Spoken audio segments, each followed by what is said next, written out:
Imagine waking up before the sun, with frost still clinging to your blanket and your teeth regretting every decision you made last night. You pull on your rough wool tunic, swallow a crust of bread that could break a toe, and step outside into the chill. Why? Because it's market day.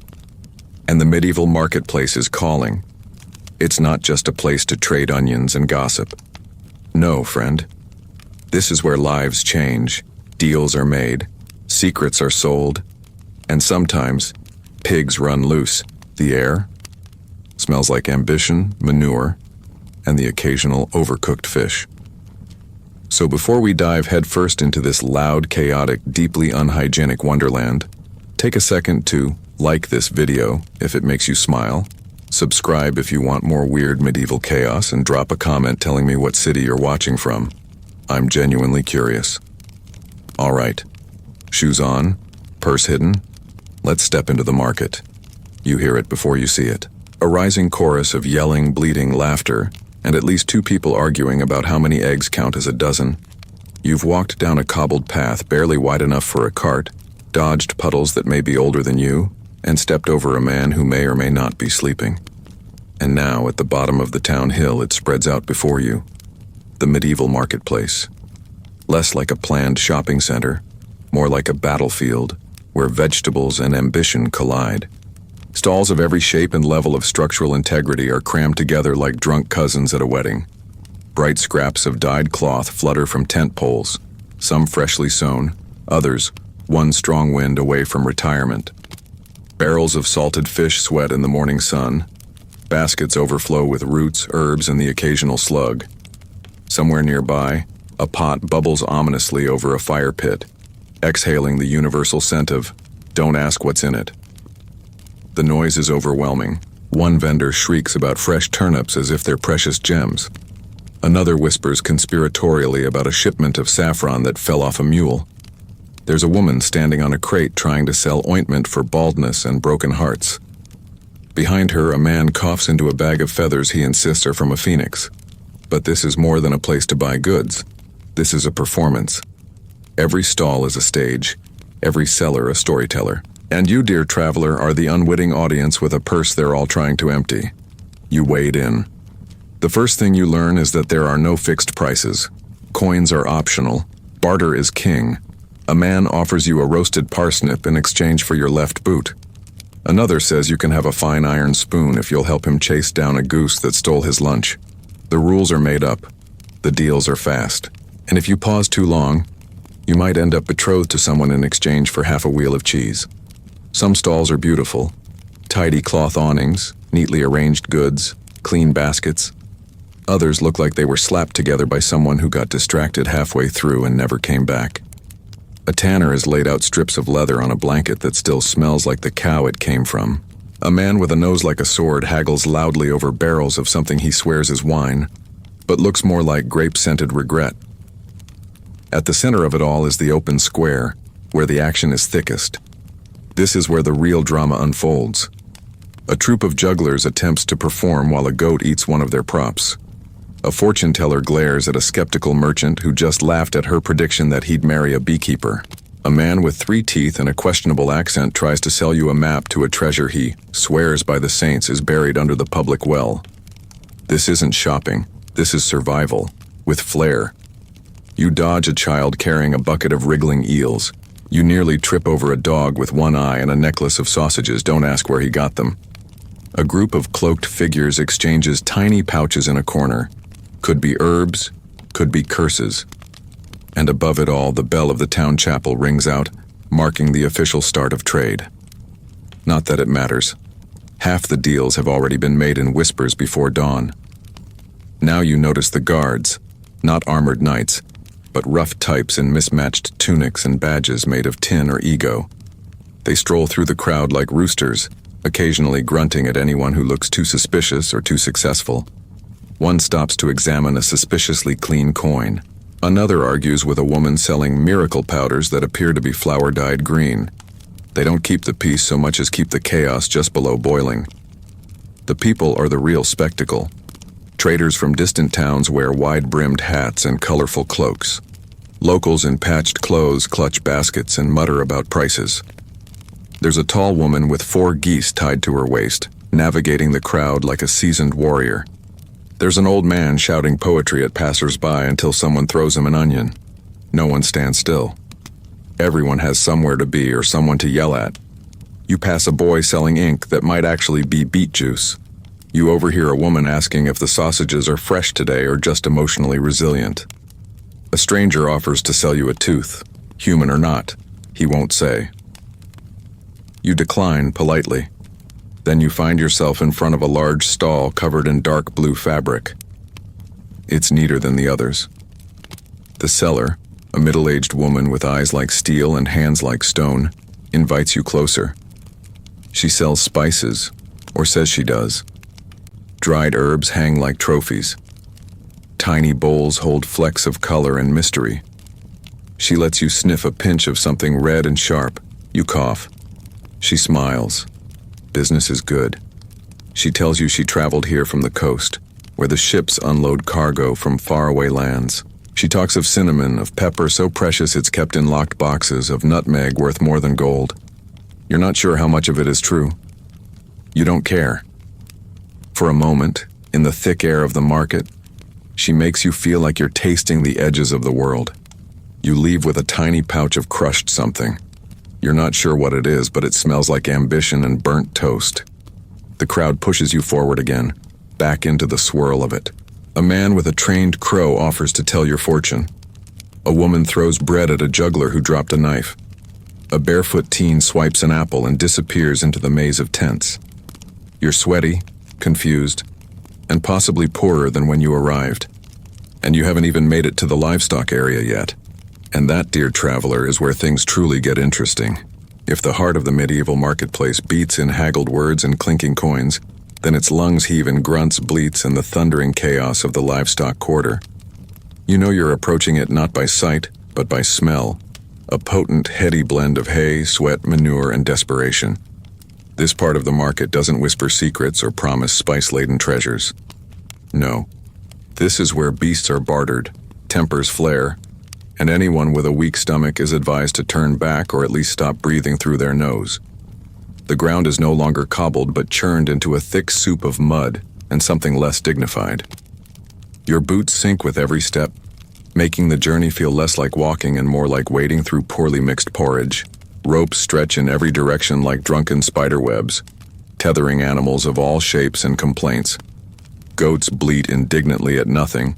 Pigs root under fence posts as if planning a breakout, and cows stand in majestic indifference, chewing slowly like sages watching the end of the world and not particularly impressed by it. At the far end, a cluster of wagons forms a rough perimeter around what can only be described as the goat arena. Inside, a man in a green hat, missing a boot, tries to auction off a particularly stubborn billy goat by demonstrating its obedient temperament. The goat immediately headbutts him in the thigh. He calls it a demonstration of strength. No one believes him, but the crowd applauds anyway, more for the spectacle than the sales pitch. An old woman leans in to inspect the goat's hooves and mutters something about a curse. The seller pretends not to hear her and knocks 2 copper off the price. Animals aren't the only creatures on sale here. Reputations are too. Every livestock trader is a performer, a schemer, and a preacher rolled into one. They swear their beasts are healthy, fertile, strong as iron, and twice as loyal. Behind them, the same healthy animal might be chewing on its own rope or attempting to sit like a human. You hear stories floating through the air like flies. A sheep that gives milk it doesn't. A duck that lays golden eggs. Also no. A mule that knows Latin. Definitely not. But that doesn't stop anyone from haggling furiously, as if they believe every word. Because in the livestock section, truth bends under the weight of a good deal. And the negotiations? They are something to behold. 2 men stand chest to chest arguing not with fists, but with livestock facts hurled like insults. "That heifer's got 1 lung and a lazy eye," one yells. "Still more useful than your brother," the other snaps back. A crowd gathers, not to help, but to enjoy. Bets are placed. Someone brings roasted chestnuts. Eventually, A compromise is reached involving a cow, a small bag of dried beans, and the promise of a favor that will absolutely not involve fire this time. Everyone claps. No one understands the outcome. Children dart through the pens, some working for vendors, others simply unsupervised whirlwinds. One boy sits proudly atop a shaggy pony he claims was gifted to him by a wandering mystic.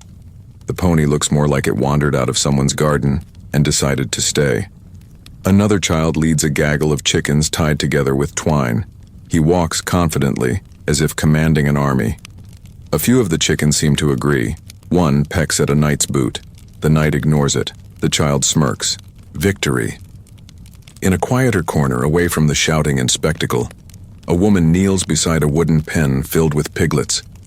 Her hands move with expert precision as she checks their ears, their hooves, their bellies. She speaks gently to them, not the coaxing voice of a seller, but something closer to reverence. A young man approaches, nervous, and asks the price of the smallest one. She looks up slowly, eyes scanning him like a ledger, then names her price without hesitation. He winces but pays. She doesn't smile, but she nods, and the transaction feels more sacred than business. Not every deal is noise. Some are carved in silence. Nearby, a man claims to have trained his ducks to follow commands. He demonstrates by shouting, "March," and the ducks waddle away in the exact opposite direction. Undeterred, he turns to a small crowd and says, "They're just being rebellious today. Very independent thinkers." The ducks honk in disagreement. A boy offers him half a loaf of bread and 2 buttons for the lot. The man agrees. Both seem delighted. Then there's the sheep auction. A fast-talking fellow with red cheeks and the energy of a man who drinks too much honey wine starts rattling off prices and praises at the speed of a runaway cart. He talks about wool quality, gentle temperaments, and how one of the rams once survived a lightning strike. The ram sneezes violently. "See," the seller cries, "nature tested." The bid jumps by a full silver. Everyone nods solemnly, pretending they know what that means. But among the chaos, there is danger. Not every beast wants to be bartered. A black bull tied to a post watches everything with burning eyes. Its hooves paw at the earth like it's considering war. Children are shooed away. Even the bravest traders give it space. Every so often it lets out a deep, furious snort that silences the area. No one moves. Then it settles again. But the tension remains. A quiet reminder that not everything here is in human control. And not everyone selling livestock is selling their own. Rumors flicker through the air like sparks. A donkey that was definitely seen outside a monastery 2 towns over. A set of hens with marks of a noble crest still scratched on their legs. The local reeve strolls through with a suspicious glare, asking more questions than usual, but the sellers just smile, shrug, and point to vague paperwork or claim divine inspiration. It's hard to argue with someone who insists, "The cow chose me." Still, the market thrives. Trade flows like ale at a feast, messy, loud, and wildly inconsistent in value. A boy trades a single duck for a leather pouch and a riddle. A woman swaps 2 geese for a sack of salt and a story about a haunted mill. Nobody quite knows who's profiting and who's being played, and honestly, it doesn't matter. In the livestock quarter, value is in the eye of the bargainer, and truth is just another beast you try to keep on a leash. Yet for all the shouting, bartering, and animal sounds echoing across the straw-choked square, not all dealings in the livestock quarter happen in the open. Beneath the rough fabric of tents and behind the stacks of hay bales and carts half covered in blankets, a different kind of marketplace hums. Quieter, sharper, and far more deliberate. This is where the shadows do business, where eyes dart before hands move, and where words are spoken in half sentences, the rest implied and understood only by those who've played this game before. You pass a man sharpening a blade not quite meant for cooking, hunched over a stump and surrounded by 3 identical sacks, each tied with identical rope. A passerby leans in and whispers something. The man nods once. No goods are shown, no money changes hands. But the buyer walks away with one of the sacks, whistling a tune only smugglers seem to know. You don't ask what was inside. You're not meant to, Just past a cart selling suspiciously silent pigeons, you find a stall marked by nothing more than a red cloth pinned to a pole. An older man with a bent back and a permanently raised eyebrow stands behind it, polishing something inside a cloth.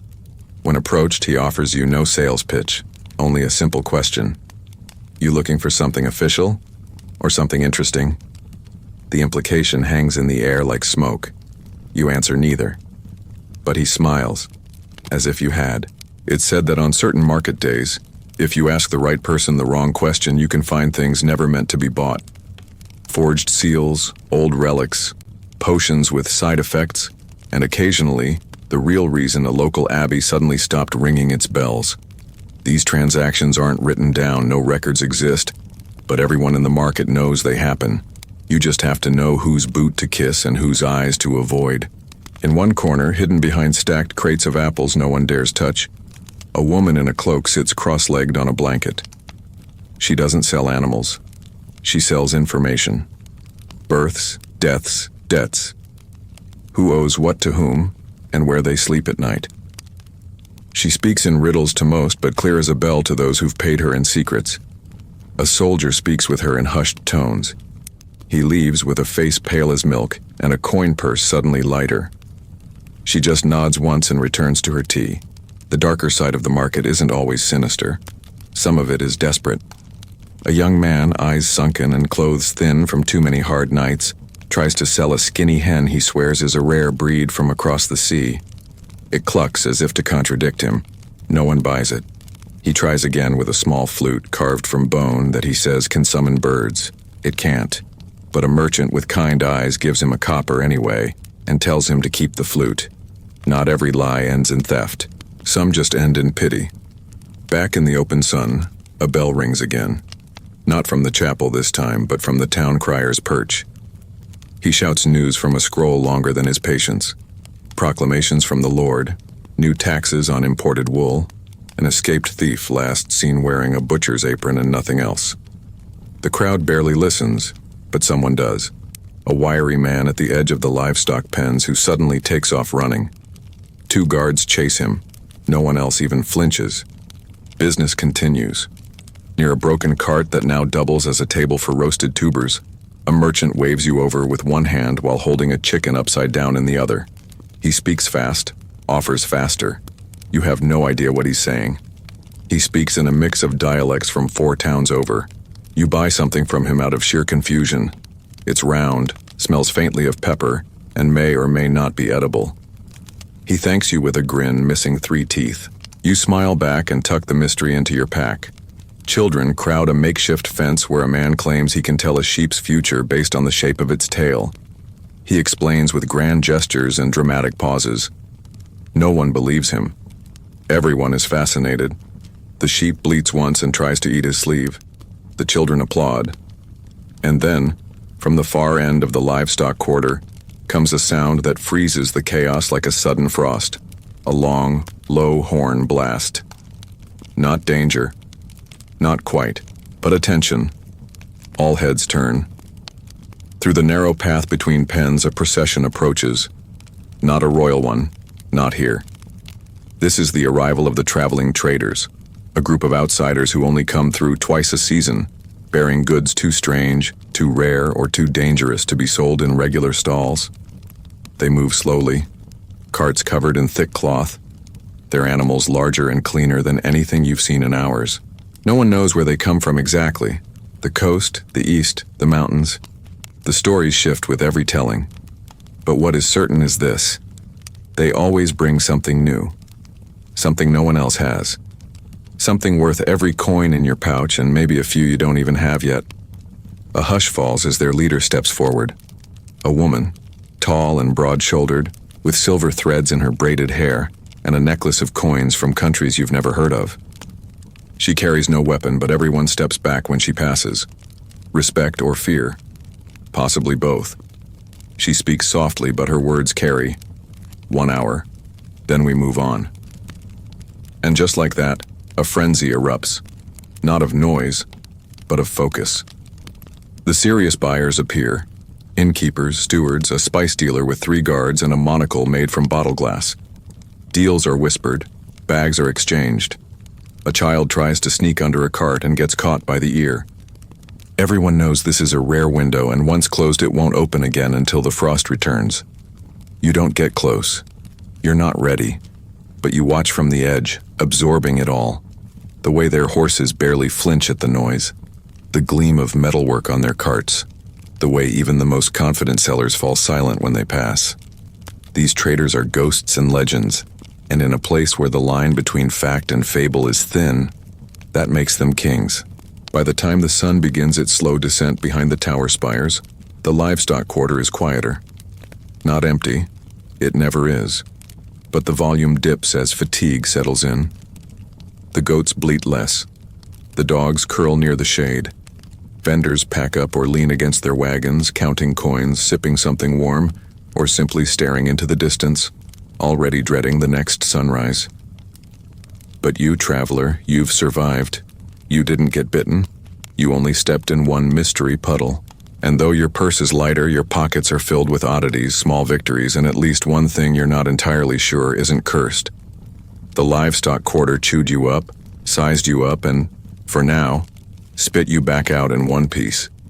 You wipe the sweat from your brow, tighten your belt, and head for the next part of the marketplace. You've heard whispers of an alley where scribes sell stolen words, where actors stage forbidden plays, and where someone claims to have bottled moonlight. But that's a tale for the next leg of our journey. As you leave behind the hoof prints, straw, and manure perfume of the livestock quarter, something shifts. The clamor fades, not into silence, but into a different kind of noise. The scratch of quills, the murmur of recited verses, and the hushed shuffle of parchment changing hands. You've entered a narrow lane between two crooked rows of leaning buildings, the sun struggling to squeeze through above. Here, in this crooked artery of the market, coin is still valuable, but language is everything. This is the scribe's alley, and it's nothing like the chaotic openness of the square. It is smaller, tighter, and infinitely more dangerous in ways that don't involve sharp horns or flying poultry. It's a place for ink-stained fingers, for dusty cloaks that hide both books and motives, for tongues sharper than daggers. Walk too loud, and you'll disturb a transaction centuries in the making. Walk too slow, and someone might think you're listening, and that never ends well. The stalls here are tables strewn with scrolls, vellum sheets pinned down with stones, old tomes locked with brass clasps, and bundles of quills wrapped in twine. Some scribes sit cross-legged on blankets, humming as they transcribe contracts no one will read but everyone will argue about later. Others stand tall behind wooden counters, selling hand-copied manuscripts as if they were sacred relics. And in a way, they are. A single page from the right book can elevate a merchant to nobility, or get a rival imprisoned. You pass a trio of older men in fur-lined cloaks arguing about the translation of a treaty between two distant fiefdoms. They gesture dramatically at a page filled with looping script and several wine stains. A scribe, barely 16, sits between them looking increasingly alarmed as each noble demands a different interpretation. He finally sighs, rewrites the clause, and they all leave satisfied, each believing it says something completely different. One stall sells only letters, pre-written love letters, apology letters, letters to distant kings. The scribe there is a woman with a crooked smile and a vial of violet ink she guards like treasure. A man approaches, flustered, requesting something sincere but not too desperate. She nods, pulls a parchment from a box labeled Romantic Misc, and with a few flicks of her quill modifies the name. The man reads it, blushes, pays, and scurries off. She never once looks up. A different kind of stall is manned by a lanky figure with gold rings on every finger and a voice like warm honey. He deals in forbidden texts, things not officially banned but rarely allowed, astrological charts, herbal remedies that claim to heal anything from gout to curses, pages copied from books that once belonged to long-dead scholars who accidentally fell downstairs. He calls them curiosities, and if you ask too many questions, he calls the guards, but never loud enough for them to hear. Then there's the alley's most infamous feature, the Wall of Names. It's not a wall in the traditional sense, but a rickety wooden panel hammered into the side of an old granary. Nailed across it are scraps of paper, each scribbled with a name, a date, and something else. Sometimes it's a message. Find me before midsummer. Other times it's a confession. I lied about the bread. Occasionally it's just a name. No explanation, no context. Rumor says if your name appears there, it means someone's looking for you. Others say it's a death list. Still others think it's a matchmaking service gone very wrong. No one can agree, but everyone checks it, just in case.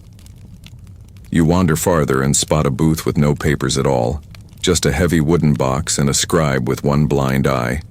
He offers silent deals. No word spoken, just a nod, a coin, and a parchment slid across. You don't see what's on them. You never do. But once in a while, someone receives theirs, reads it, and runs.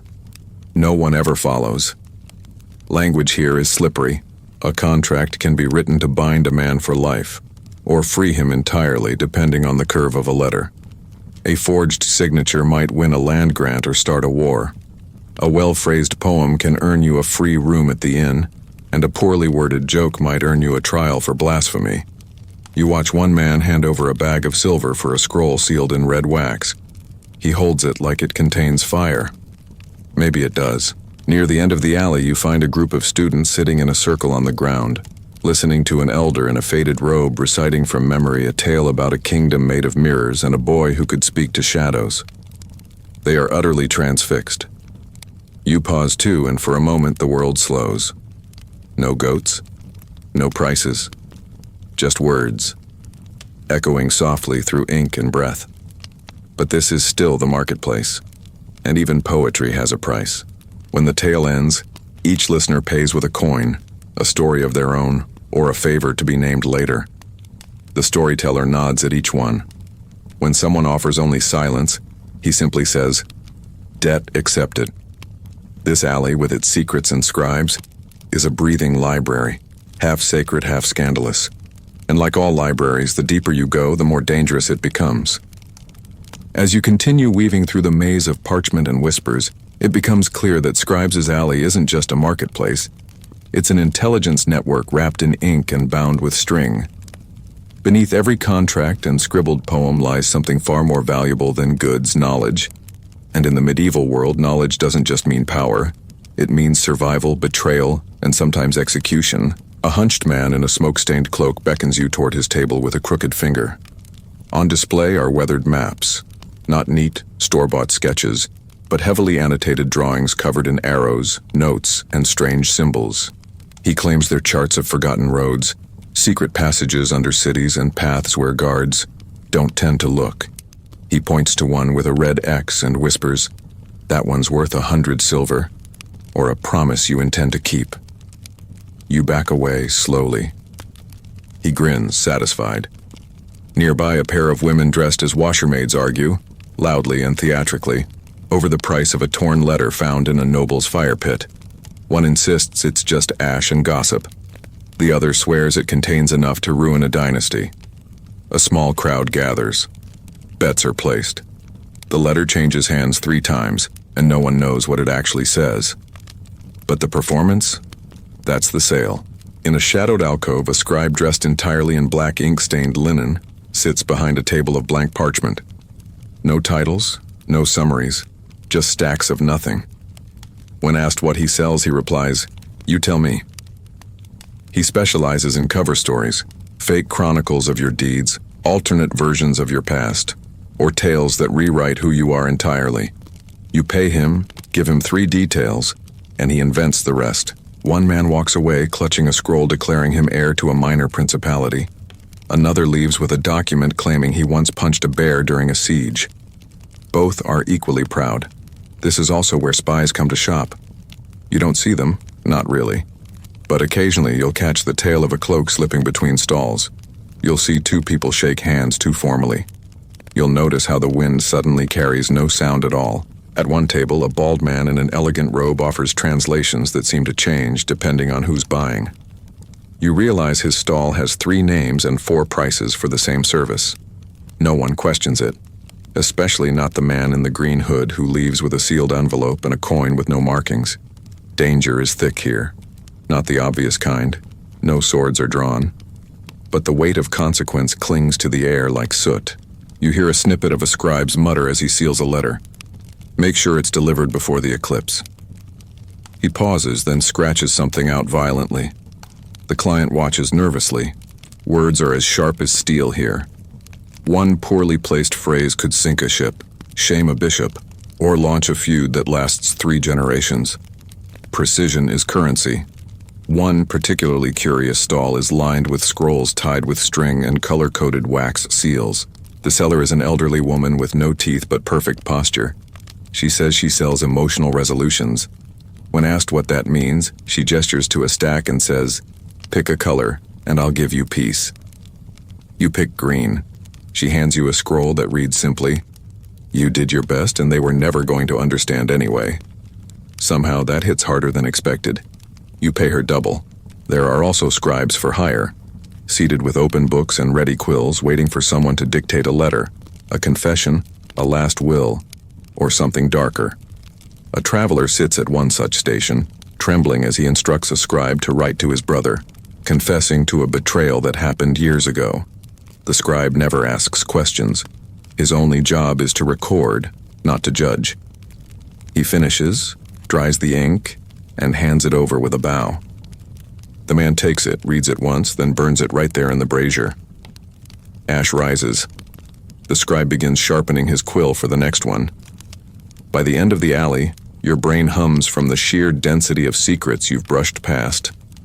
You carry nothing in your hands, but you feel heavier somehow, as if the air itself has clung to your skin, soaked in knowledge not meant for you. And that's when you reach the final stall. A small stand guarded by 2 men in dull armor and 1 woman in priest's robes. The table is empty save for 1 book, chained to the surface. The sign reads, "Do not ask to read this." You don't. You do, however, listen as someone else does. A nobleman flushed from too much wine and pride. He demands access. The priest says no. He insists. The guards shift. He reaches for the book anyway. The guards move faster than thought, and the nobleman suddenly remembers an appointment elsewhere. The priest doesn't even blink. Whatever's in that book, it isn't for sale, and it certainly isn't for fools. As you step out of the alley, blinking in the light once again, the normal market noise seems dull in comparison.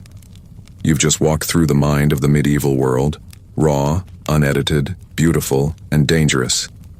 Here, ink replaces swordplay. Words are armor, arrows, and traps, and those who wield them well don't need armies. They simply wait for the right letter to arrive.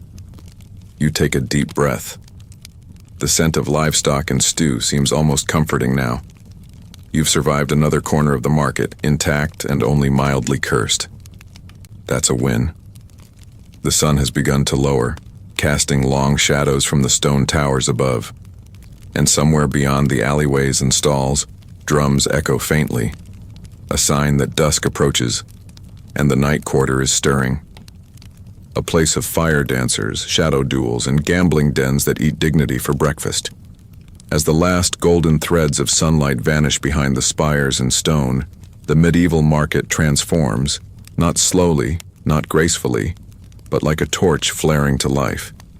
The daytime noise quiets only briefly before being replaced by a deeper, more rhythmic pulse.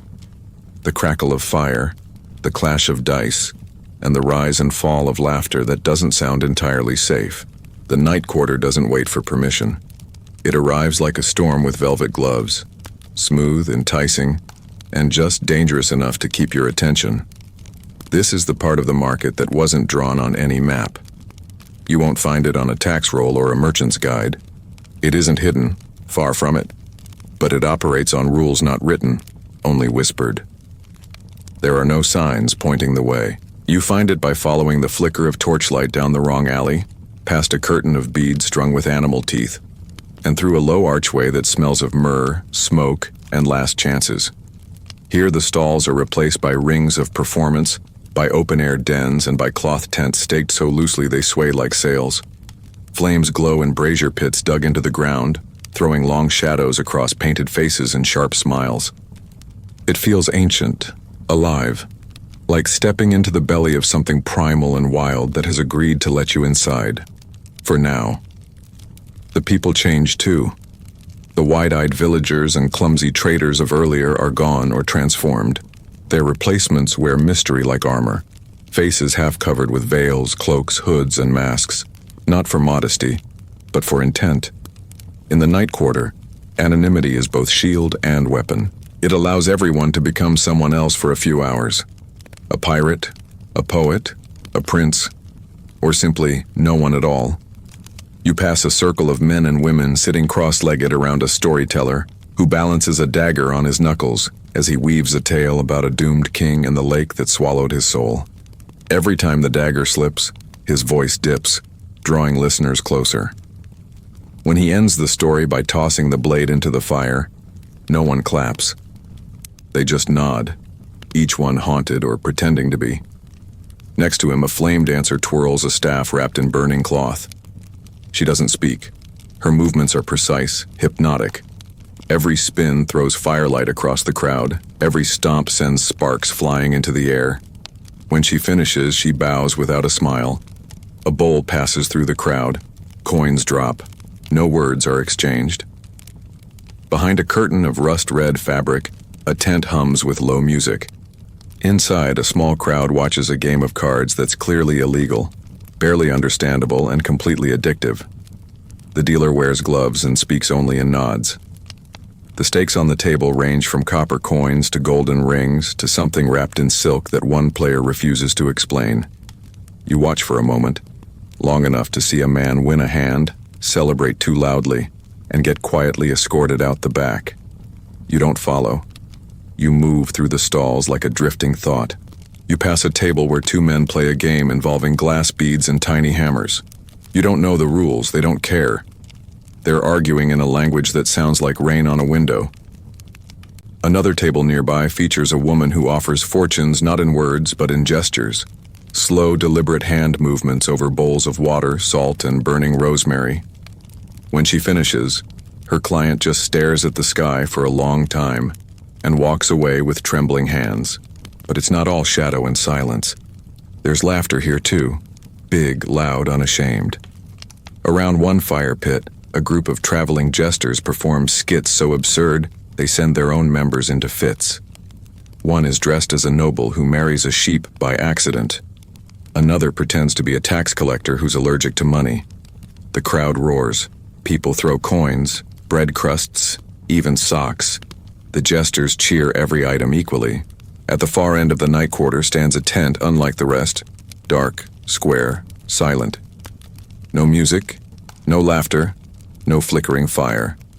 Just a black banner that reads, "Truth, Unwanted." Inside, it's lit only by one lantern. The man who runs it doesn't smile. He offers a simple promise. For a price, he will tell you something you don't want to hear. The catch? You don't get to ask what. You pay, you sit. He speaks. And once spoken, it cannot be unsaid. You watch a customer go in, a confident woman with a confident stride. She emerges 5 minutes later with no expression at all. Her friends ask her what he said. She doesn't answer. She just leaves. There are also merchants, of course, though not the kind that sell spices or tools. One man offers memories for sale, small vials filled with colored mist. He claims each one contains a feeling.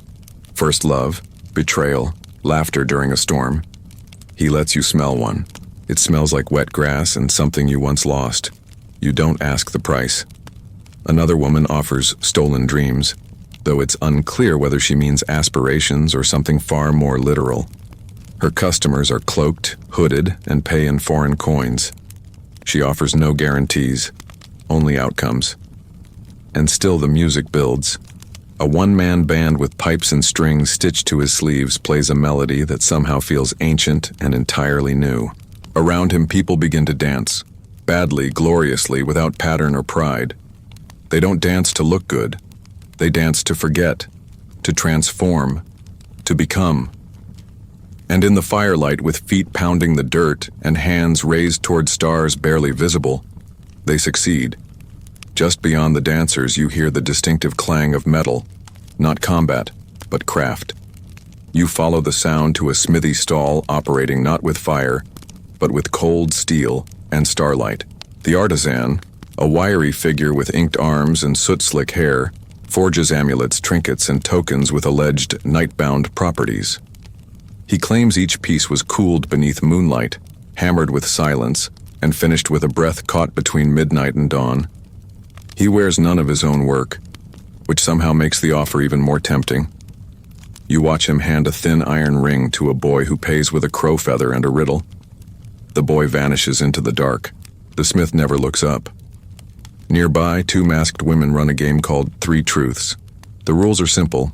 You sit, they ask 3 questions, and you must answer with a lie, a truth, and something in between. If they guess which is which, you lose your stake. If they don't, you get a token. A token for what? Someone asks. The women only smile. No one ever uses their tokens, not right away at least, but some carry them for years, and those who return always come alone. It's here you start to notice that the quarter isn't just strange, it's layered. There are people dancing and shouting, yes, but there are also watchers. Quiet ones, leaning in corners, sitting with empty mugs, listening, learning. Some are scouts for the noble courts, some are recruiters for merchant fleets, and some are people who've disappeared from daylight life and now only move where the torches burn. At the edge of it all stands a performer in robes stitched with bells. She juggles stones that glow faintly, not from light but from some deeper shimmer. Her show isn't flashy. No fire, no drama, just elegance and control. She finishes with all 5 stones in the air, one orbiting her head like a second moon. When she catches them, the bells chime once, soft and final. Her audience doesn't clap. They bow. As midnight draws closer, the games of chance begin in earnest. Gambling pits form, not just for coin, but for tasks, dares, and debts. One man bets his name. Another wagers 3 secrets no one else knows. A woman loses and has to sing until sunrise. Her voice cracks, but she doesn't stop. Around her, others place bets on everything from card draws to shadow duels. These duels, you discover, are not fights, not in the physical sense. 2 opponents step into a ring of charcoal-drawn runes, blindfolded, and must describe a fear neither has spoken aloud. The winner is the one who flinches least. The loser must offer a token, a lock of hair, a truth written on parchment, or a dream scribbled in code. The crowd listens with reverence, sometimes weeping, never laughing. This isn't a game. This is ancient theater with consequences. Somewhere nearby, a storyteller begins a tale about a thief who stole time from a sleeping king and sold it by the hour in jars. The listeners lean in, eyes shining, hearts thumping. The story winds, folds, and loops back on itself. By the end, no one's sure if the thief was the hero or the victim. But everyone knows the story will echo in their bones long after the torches burn out. You glance upward. The stars are scattered now, partially veiled by curling smoke. Somewhere in the quarter, a bell made of glass rings, a sign that last call is approaching. But no one moves fast. Everything here lingers. The air, the fire, the pull of curiosity. No one wants to leave first. No one wants to be the one who breaks the spell. There are no shops to close, no stalls to pack. The quarter doesn't end. It simply dissolves. Like a tide pulling back into the night, the tents flatten, the dancers slow, the music fades into a hum. People begin to drift, not scatter, not flee, just fade, as though they were always made of smoke to begin with. You find yourself standing in the open again, the regular market silent now, the streets damp with dew. The night quarter has vanished. No trace, no evidence. Only the faint scent of burnt rosemary, the echo of laughter, and the distinct feeling that something impossible has just touched your shoulder and walked away. You look down at your hand. In your palm is a token. Small, stone, warm from your skin. You don't remember accepting it, but you know exactly what it means. And you know it's not the last time you'll come back here. As the last hour of decent light stretches thin across the sky, the artisan quarter begins to soften, Not into silence, but into something closer to reflection. The hammering grows rhythmic, purposeful, voices lower. Apprentices clean their workspaces with the resigned determination of people who know it'll all be a mess again by sunrise. The smoke clears just enough to reveal faces under the soot. This is when the artisans finally look up, at each other, at the sky, at you. A tinker with a twisted spine sits on an overturned bucket and repairs a child's wooden toy, a tiny wagon missing one wheel. The boy who owns it stands beside him with his hands behind his back, watching like a noble overseeing the crown jewels. When the repair is done, the boy doesn't smile. He nods once solemnly and places a single apple on the tinker's lap. The tinker tips his head in gratitude. Nothing else is said. These moments are scattered through the corridor like lost nails. Easy to overlook, but if you step on them, you'll remember. A girl whose eyes barely clear the workbench burns her maker's mark into a piece of cutlery for the first time. Her master doesn't praise her, but hands her another blank and says, "Again." Her hands shake. She smiles anyway. And then there are the unspoken rivalries. Across the alley from each other sit two shoemakers who haven't spoken in 12 years. They compete in silence. One only works with goat leather. The other insists on imported oxhide. Their prices shift daily, not based on supply, but on spite. If one offers embroidery, the other includes iron heels. Customers choose sides like it's a feud between kingdoms. And every night one of them packs up half a second slower than the other, just to claim the last word without speaking. Further down, a family of glassblowers sets up for their twilight work, the only time cool enough to handle the delicate art without everything cracking. Their tent glows from within like a lantern about to speak. Inside, long rods of metal hold orbs of molten glass that pulse like living things. The family moves with the precision of ritual, one blowing, one spinning, one shaping with tools that look more like instruments than equipment. They speak in shorthand, clicks, nods, gestures. It's not just craft, it's choreography. You catch sight of a table that wasn't there earlier.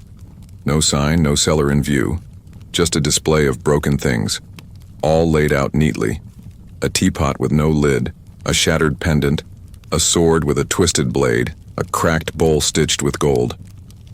At first you think it's a mistake, but then you see the note carved into the table. Not everything needs fixing to be worth keeping.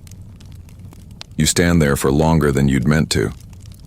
As night fully descends, the corridor begins to fade into shadow.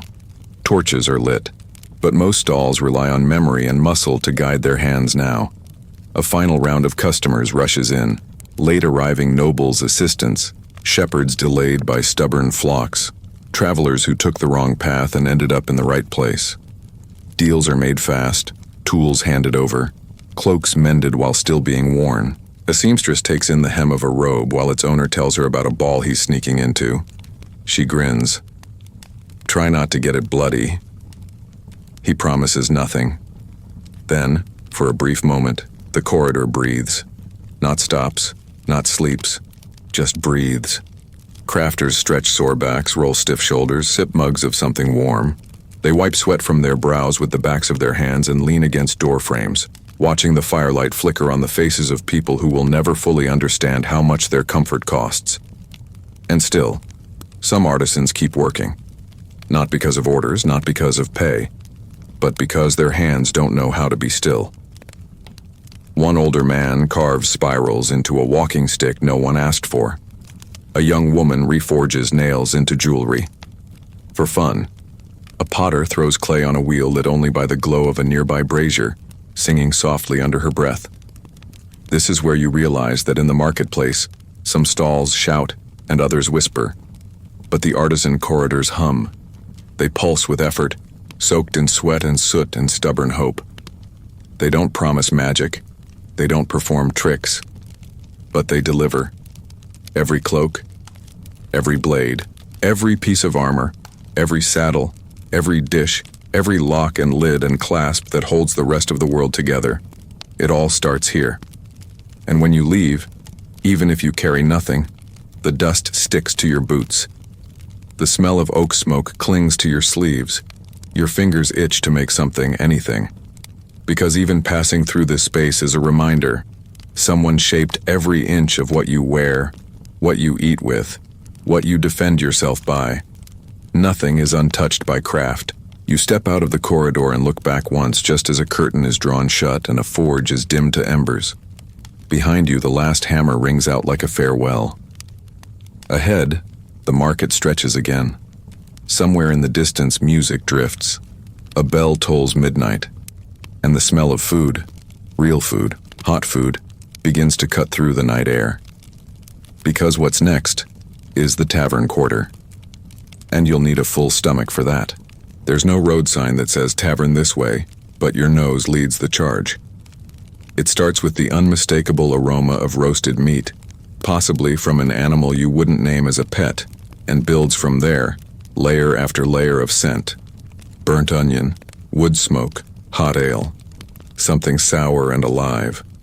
And finally, the lingering smell of panic disguised as seasoning. You've arrived in the tavern quarter, the noisy, grimy, glorious stomach of the medieval market. This isn't a neat row of taverns with swinging signs and tidy patios. No, this is an entire district stitched together from wooden beams, patched canvas, and questionable architecture. It feels like the buildings were constructed by someone drunk and impatient. Roofs lean at odd angles. Doors swing the wrong way. And everything creaks, leaks, and groans like an old man who's just stood up too fast. But it works. You pass a heavy curtain and are immediately swallowed by noise and heat. Inside, the first tavern opens up like a furnace. There are no windows, only holes where windows once lived. Long benches stretch across dirt floors. The air is thick with the scent of ale, sweat, and ambition. A bard somewhere strums a six-stringed something that's definitely out of tune and possibly alive. You hear clapping, shouting, laughter. One man at the back is crying into a turnip. Everyone respects his space. You make your way through the chaos and find a table that might be a door laid flat over barrels. A stool is free, though it has only 3 legs and smells like regret. You sit. It holds. You declare victory. Within minutes, a server appears. She's fast, sharp-eyed, and carries 4 mugs in each hand. No menu, no small talk. She looks at you and says, "Stew or stew?" You answer wisely, "Stew." She nods and disappears. Moments later, she returns with a wooden bowl filled with something brown, steaming, and vaguely sentient. You don't ask what's in it. That's part of the game. And yet, it's good.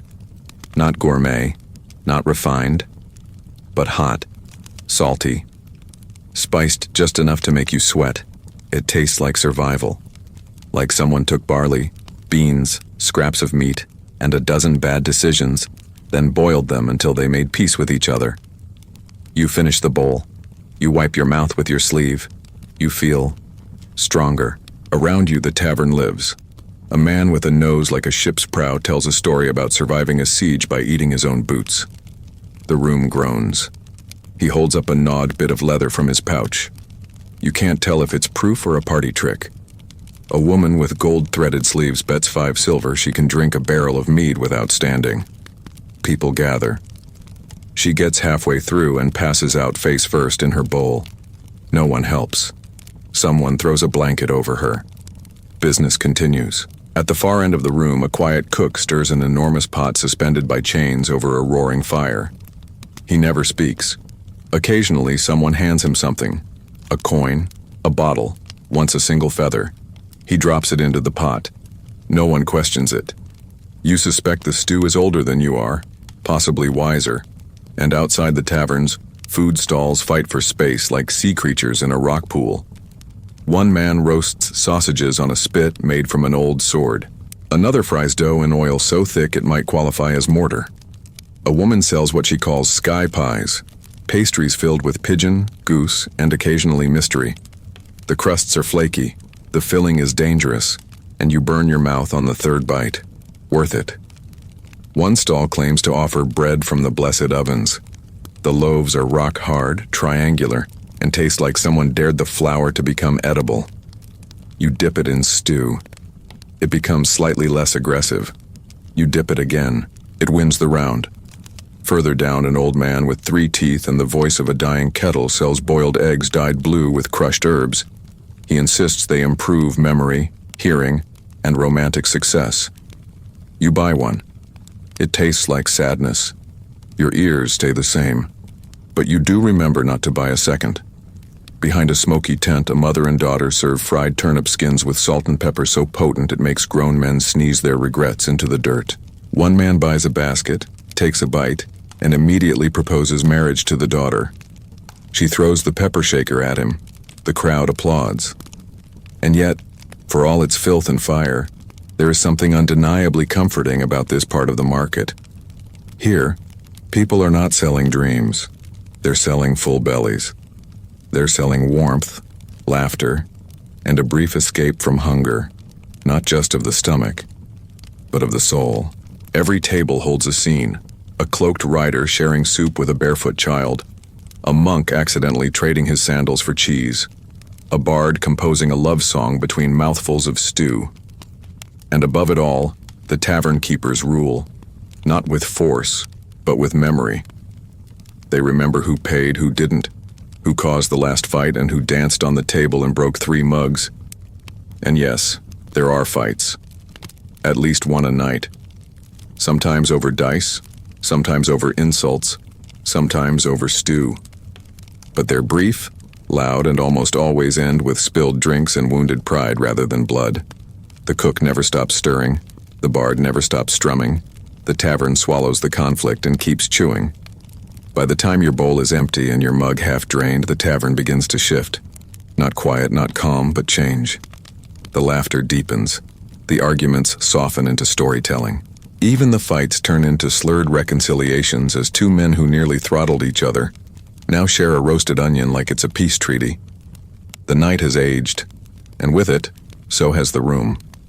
In one corner, a pair of minstrels begins an impromptu performance with nothing but a battered drum and a hand-carved flute. They don't sing well, one's off-key, the other forgets lyrics. But they perform with such conviction that the room joins in. Within minutes, the tavern echoes with a chorus about a fisherman who fell in love with a mermaid and lost his pants in the process. No one cares that the verses don't rhyme. Everyone claps anyway. At a far table, a merchant holds court, waving a roasted leg of something over his head as he recounts the tale of a fire-breathing squirrel he encountered while crossing the mountains. The listeners include a carpenter, a young mother, and a man wearing 2 hats who keeps correcting the details despite clearly never having left the village. The merchant doesn't mind. He feeds the man a piece of meat and continues his tale louder. Outside, the stalls glow. Fire pits cast flickering gold onto soot-stained faces. Vendors hum while skewering bits of meat, flipping griddle cakes, or spooning hot beans into wooden bowls. People drift from one cart to another like moths, trading gossip for sausage, old bread for broth. You hear snippets of conversations, a failed engagement, a lost glove, a dream someone had about a talking pig that turned out to be prophetic.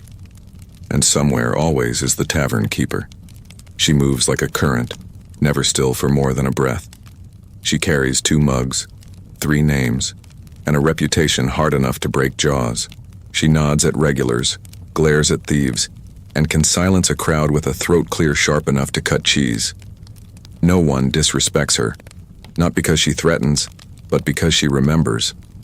She remembers who spilled what, who still owes 3 copper, who once tried to flirt with her niece and got soup poured into their boots. Some say she's the only person who knows how old the stew pot really is.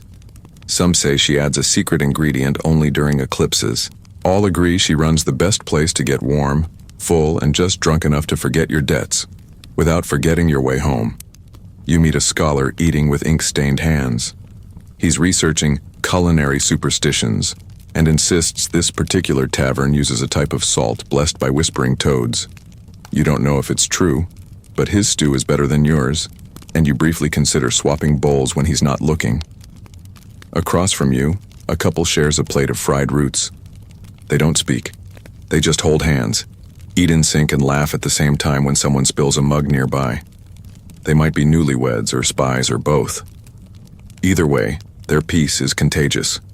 Then comes the part of the night when confessions bloom. It's not official. There's no bell to mark it. But you can feel it. That shift from wild joy to raw truth. People start talking about things they never say in daylight. Lost family, failed ventures, hopes that didn't quite survive the last winter. The stew pot seems to draw it out. Something in the warmth, the weight of it in your belly. The room leans in. Someone admits they once tried to curse a pig and ended up banishing their own socks. A woman claims she can taste sadness in onions. A bard reveals that every love song they've ever sung was written for the same person, who still hasn't noticed. No one laughs. Not cruelly. They just nod. The stew goes around again. Even you, even the newcomer, are offered a refill. No charge, just a gesture. Because here, food is currency, but kindness is credit. And in the tavern quarter, a shared meal is the beginning of something. Friendship, forgiveness, or at least a full stomach for the road ahead. Eventually, the fires die down. The bowls go unfilled. The songs drift off into mumbles. People sleep where they sit, heads on tables, arms around mugs. One man curled beneath a bench with a slice of pie as a pillow. The tavern keeper dims the lanterns. No one's thrown out. No one's told to leave. They simply rest.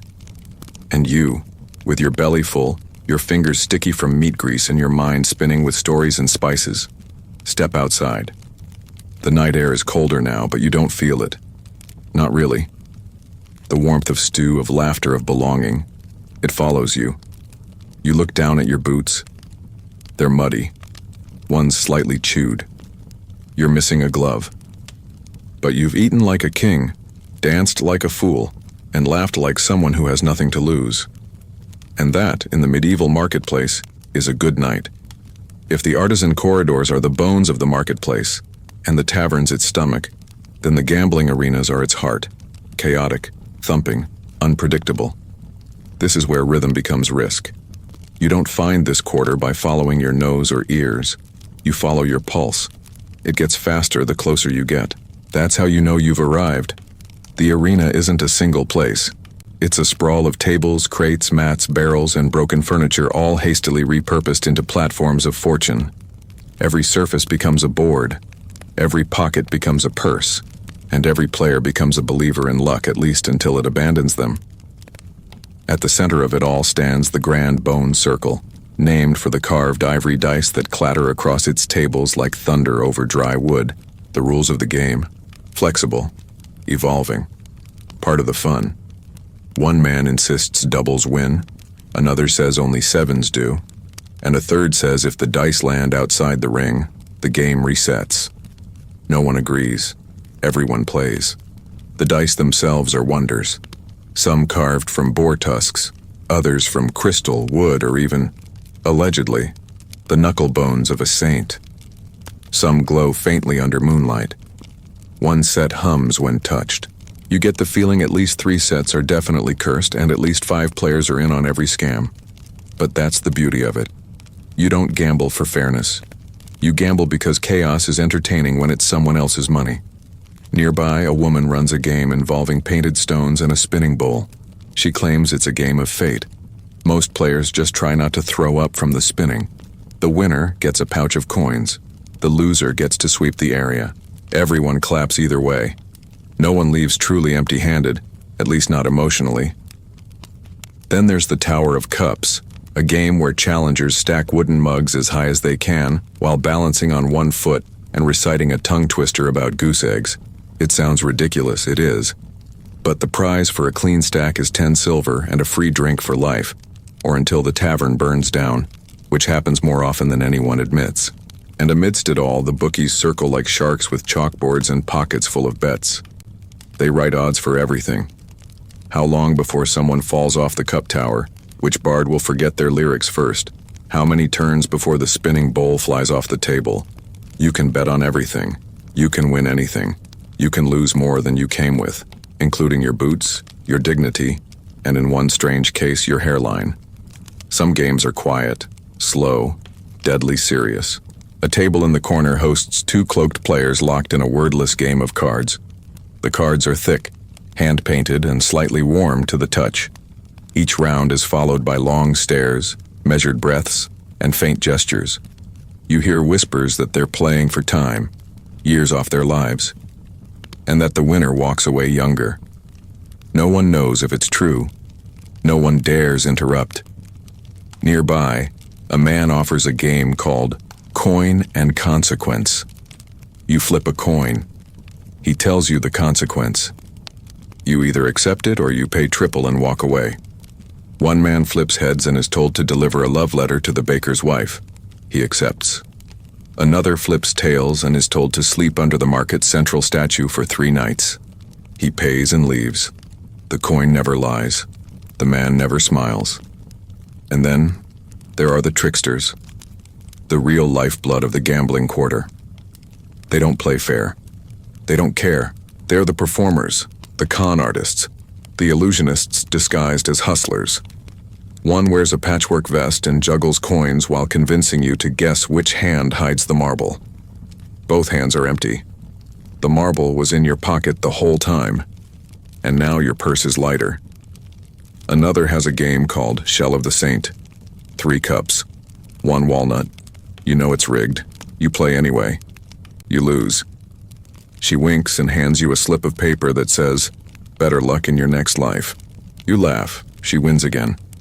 But even tricksters have limits, or rather, audiences. The crowd isn't stupid. They love the scam as long as it's clever. The second it gets lazy or cruel, the trickster is booed out, sometimes chased with stale bread.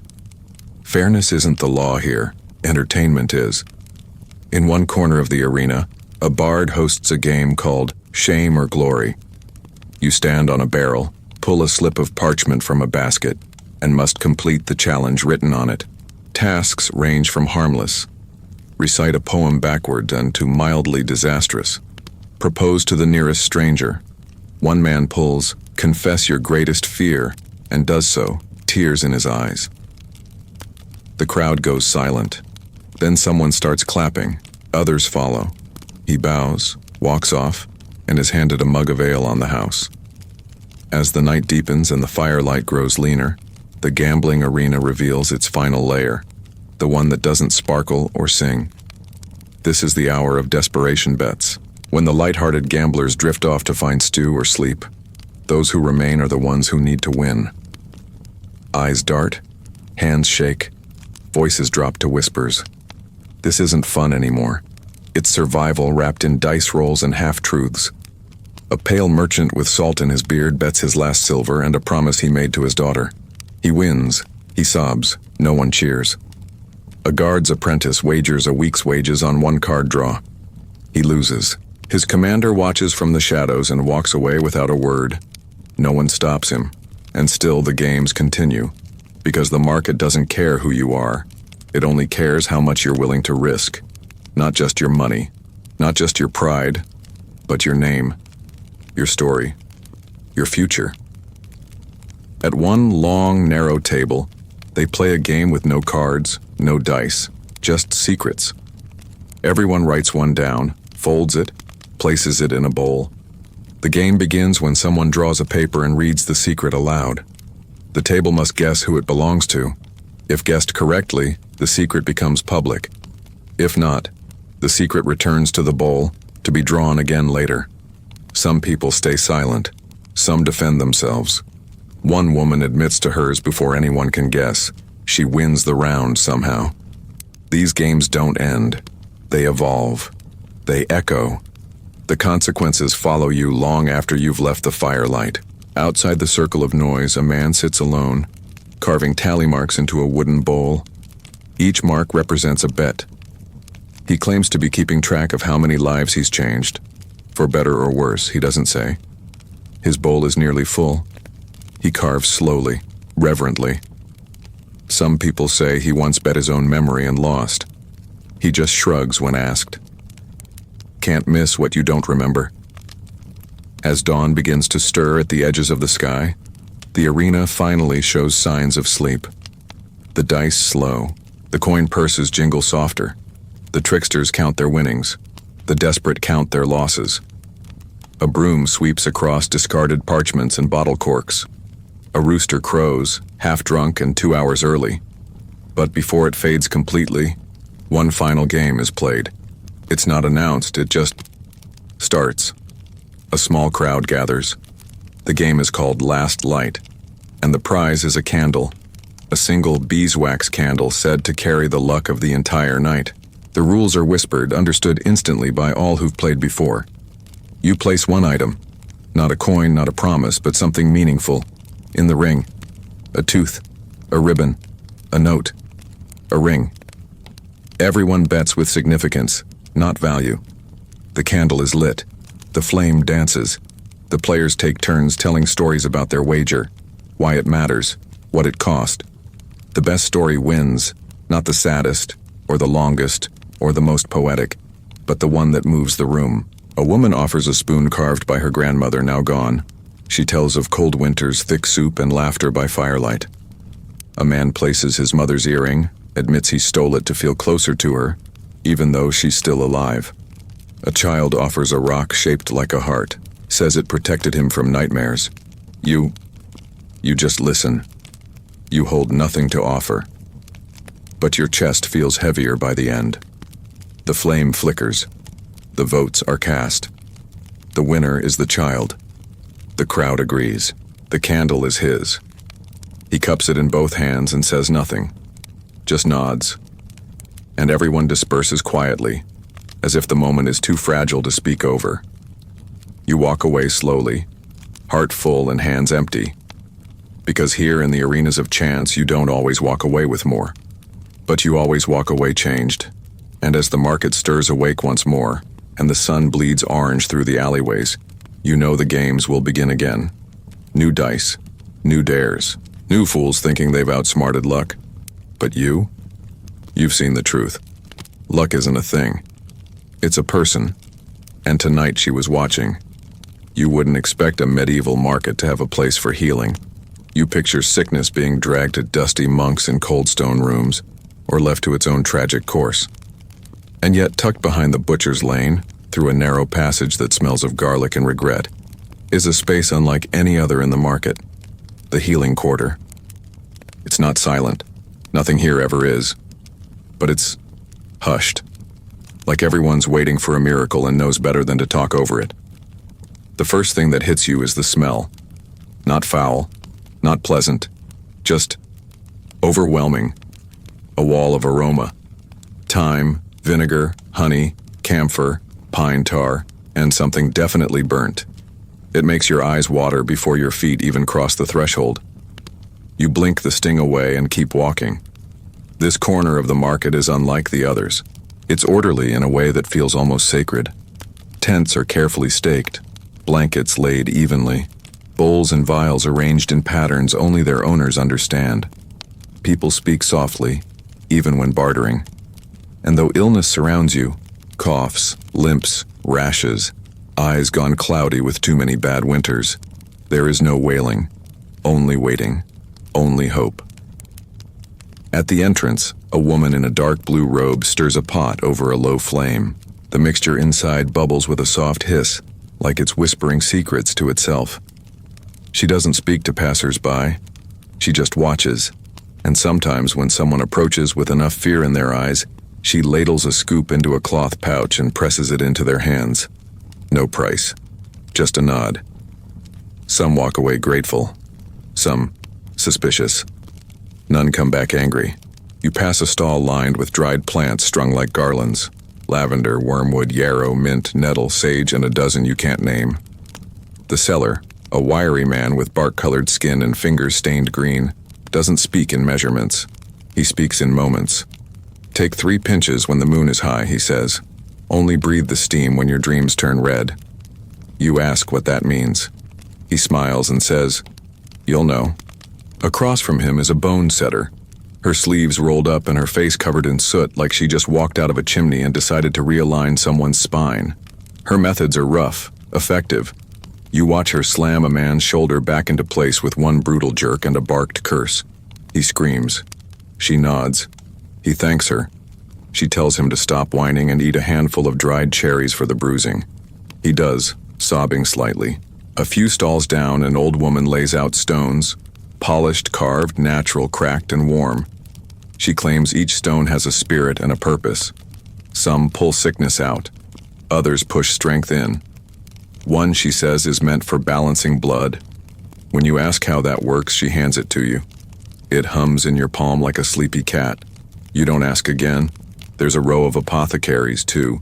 Makeshift shelves holding glass vials, wax-sealed pots, cloth-wrapped bundles. You see labels in at least 4 languages. One bottle is just marked, "Don't drink." Another reads Heartmender for both kinds. A middle-aged man with a twitchy eye sells you a jar of honey, infused with something that smells like pepper, and promises it will keep the cold out and the courage in. You try a lick. Your tongue tingles. Your spine straightens. Your wallet feels lighter. Worth it. Then you reach the tent of the charm seller. She stands behind a table covered in strings, bones, teeth, bells, tiny bottles of fog, and scrolls no longer than your thumb. Her voice is quiet, clear, and carries like birdsong in winter. She offers you a forgetting knot, braided from raven feathers and black thread. Tie it to your wrist, she says, and one memory will fall away. You ask if you get to choose. She only says, usually. She sells ghost whistles, carved from antler. To scare away bad dreams, she says. Or invite them, if you're into that. You buy one without knowing why. It feels cold, even in your warm palm. There's another tent, larger, made of dark canvas and decorated with silver sigils. No one enters without invitation. A child with a rash is led inside by her mother. The flap closes. Moments later, the child screams once, a single sharp cry. Then silence. When they emerge, the rash is gone. The mother leaves a single coin on the ground outside the flap. The tent doesn't move. Not every stall is peaceful. Some are frantic. A healer with wild eyes and ink-streaked sleeves insists he can remove any illness through vibration and vinegar. He demonstrates by shaking a man while pouring brine on his head. The man claims to feel better. The healer bows dramatically. You're unconvinced. And then there's the sellers of rest. People who don't heal you, but offer sleep. One woman sells pillows stuffed with herbs and dreams caught in jars. She says she collects them at dawn when the fog still clings low. Another man sells lullabies. Not songs, but written words on folded parchment. You buy one and read it that night. You don't remember sleeping. You only remember waking up with a dry mouth and a feeling that something stood beside your bed, watching, protecting. The healing quarter doesn't promise cures. It promises chances. Slivers of hope wrapped in linen, floating in tonic, whispered through charms, and somehow that's enough. For most. For now. As you drift deeper into the healing quarter, the sense of mystery becomes heavier. Not oppressive, but weighted, like a thick quilt on your shoulders. These stalls, these tents, these faces, they don't deal in guarantees. They deal in possibilities. And sometimes placebo is more powerful than poison or prayer. You find yourself drawn toward a small platform built from mismatched stones and worn wood. On it sits a single chair beside a table that holds nothing but a bowl of ash. Behind it, a healer waits, tall, draped in robes stitched with crescent moons and coiled snakes, their face hidden behind a mask shaped like a moth. A sign says only, "Speak your sickness, leave it here." One by one, people step forward, sit in the chair, and whisper into the bowl. No herbs, no hands, no tools, just words. Some cry, some laugh, some speak in riddles. When they finish, they stand, breathe deeply, and walk away. You ask what happens to the sickness. The healer tilts their head and answers. It flies. You don't sit. But you understand. Across the lane, a strange pair of twins, one blind, one mute, work together to craft remedy songs. You describe your ailment, and the blind one hums. The mute one writes. They hand you a scrap of music with instructions. Hum it at sunrise, facing east, while holding a cup of warm milk. You ask if it'll cure your cold. They shrug.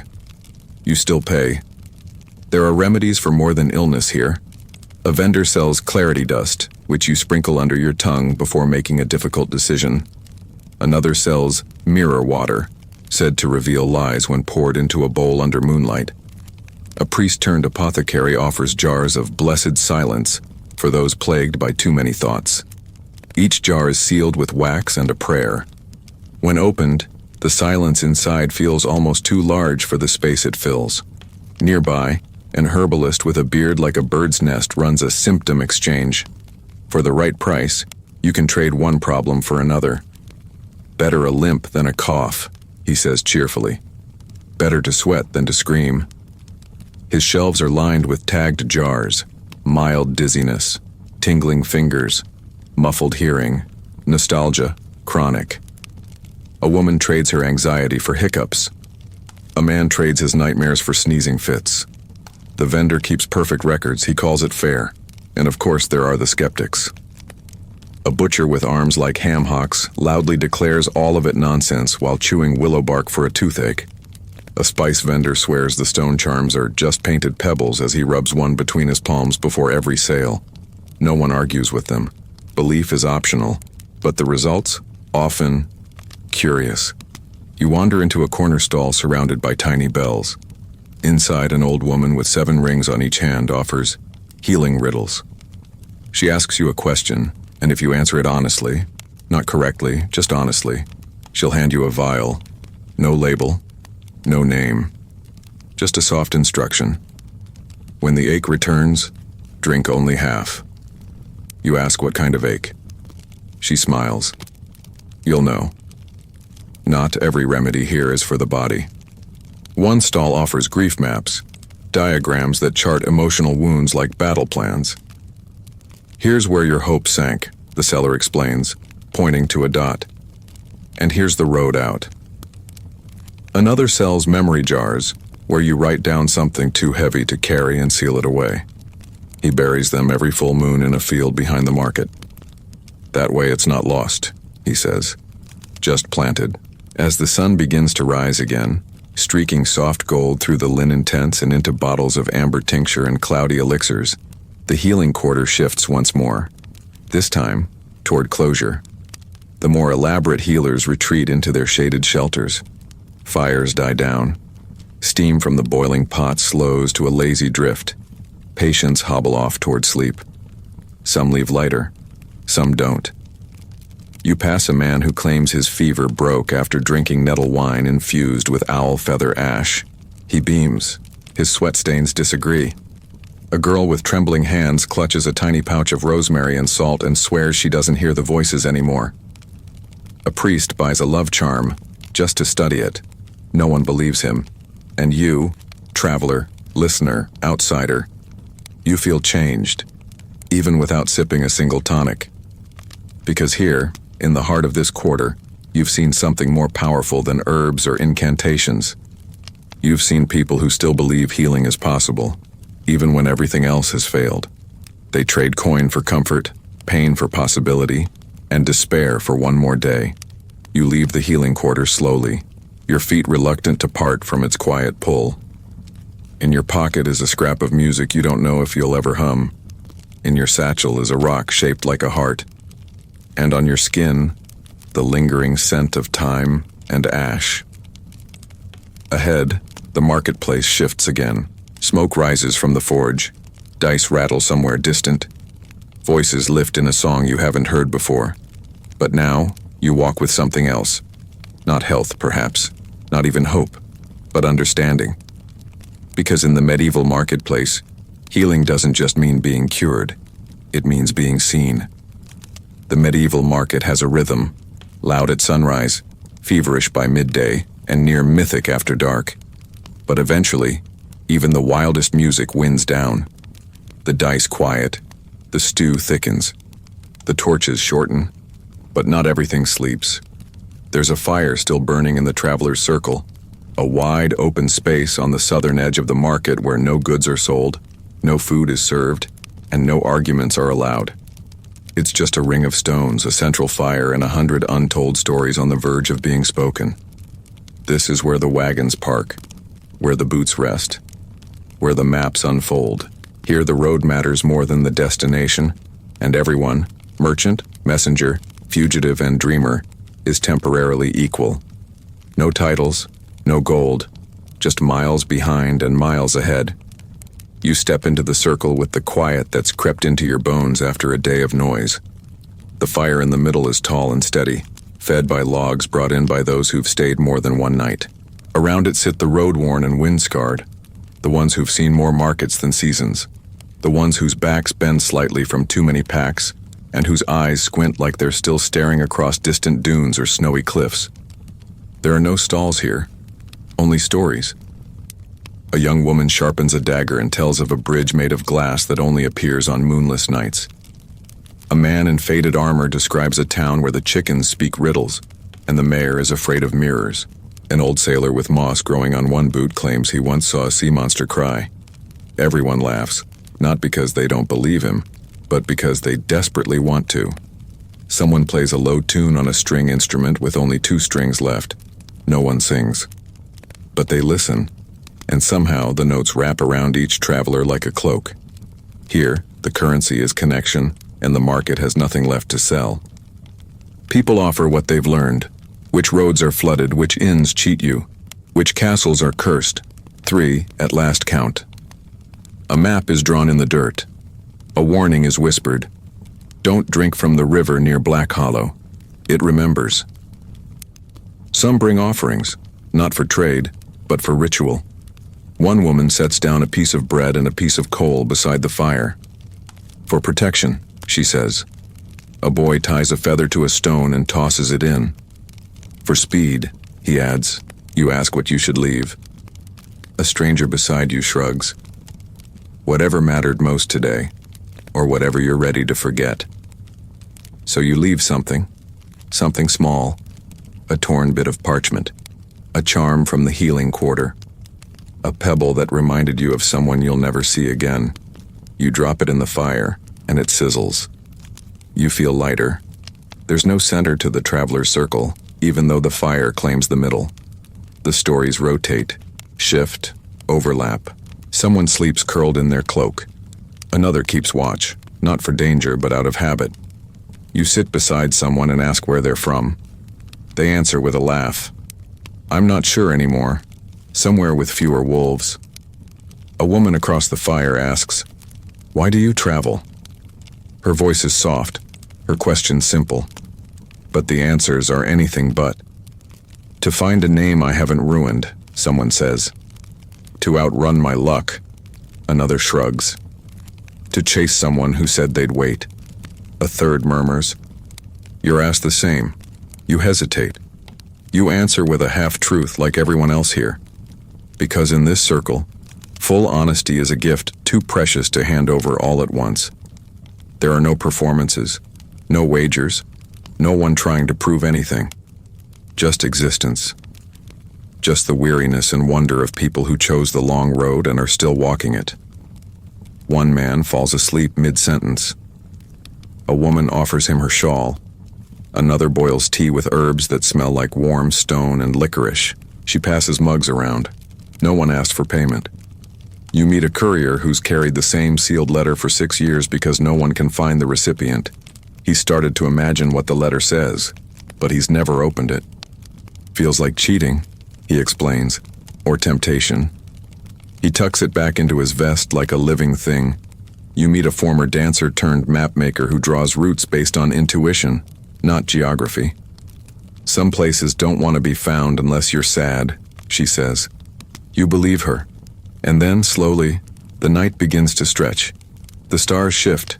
One by one, people lie down, not to sleep necessarily, but to rest, to be still. The fire burns lower but never quite out. The stories slow but never quite stop, and the circle holds, not with walls or laws but with shared silence, the kind you only find after a long walk, a hot meal, and a night of not pretending. You don't want to leave, not yet. But you know the road calls, and so do they.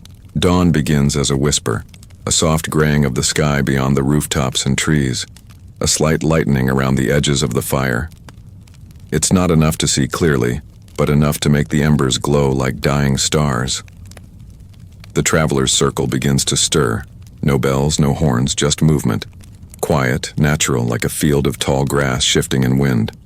One by one, the wanderers wake. Some yawn, some stretch, some simply open their eyes and sit still for a moment, letting the new day seep in through tired muscles and sore shoulders. There are no farewells, not in the way most expect. No speeches, no embraces, just nods, glances, and the shared understanding that the road doesn't stop for sentiment. You recognize faces now. The woman with the bridge story tightens her boots. The boy with the crying sea monster story wraps a string around his wrist. The mapmaker folds her intuition-bound pages into a satchel that's far too light to carry all her truths. A kettle boils over the last of the fire, and cups are passed. The tea is bitter and comforting, the kind of drink that doesn't ask questions but waits patiently for the answer to arrive anyway. You sip, and it settles in your chest like a second heart. One man sharpens a blade and mutters a farewell to no one in particular. If you see the moon upside down, turn back. No one asks what he means. Someone else just replies, "Noted." At the far edge of the circle, a mother ties a red ribbon around her daughter's wrist. She says, "To remember who you are, when no one else does." The girl nods, solemnly. She looks barely 10, but her eyes are already older than some of the boots around her. The two disappear down a trail without saying goodbye to anyone else. A new traveler arrives, cloak still damp from mist, hair full of leaves, eyes scanning the circle with the uncertainty of someone who's never seen this kind of quiet before. A seat is made, tea is offered, no name is asked. They sit, breathe, and listen. Because that's what this place is. Not a camp, not a lodge. A pause. A breath drawn between the chapters of different lives. Someone hands you a small token, a coin with no markings, worn smooth. You'll know when to spend it, they say. You try to give something in return, but they wave it off. You'll pass it along when someone else needs it. The logic isn't about fairness. It's about flow. The fire dies down to coals. A few glowing flecks drift into the morning air like reluctant farewells. Packs are strapped on, scarves tied, shoes tightened. And then, without ceremony, people begin to walk. Some head east, into the forests. Some west, toward rivers and ferrymen. Others follow no visible road, just instincts, just rhythm. No one travels together unless they must. No one leaves alone unless they choose. And you? You linger a moment longer, just long enough to feel the weight of the circle settle behind your ribs. A space now carved there forever. You look down. Your boots are scuffed. Your shoulders ache.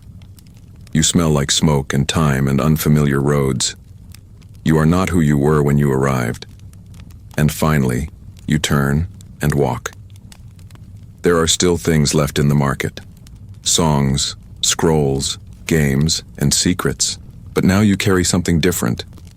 The weight and lightness of every tale whispered beside a shared fire. Every name you didn't learn but won't forget. Every truth you only half admitted under starlight. The path awaits, and it will never be the same now that you've sat among travelers who once were strangers. You don't realize it at first. You're walking. Just walking.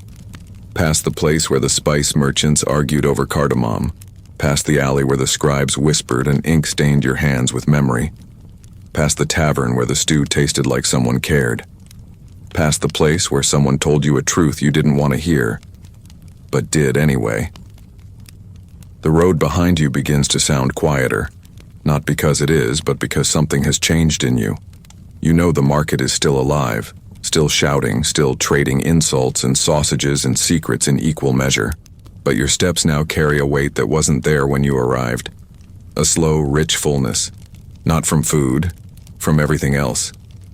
You came to see the medieval marketplace, to explore, to marvel, maybe even just to laugh at the absurdity of it. And you found exactly that, but also more. Much more. You saw a place where commerce wasn't just coin, but trust. Where someone traded a goat for a song and walked away grinning. You saw games that stole your breath and stories that gave it back. You saw food made from scraps and hope. masks carved by hands that trembled, letters sealed with unspoken forgiveness.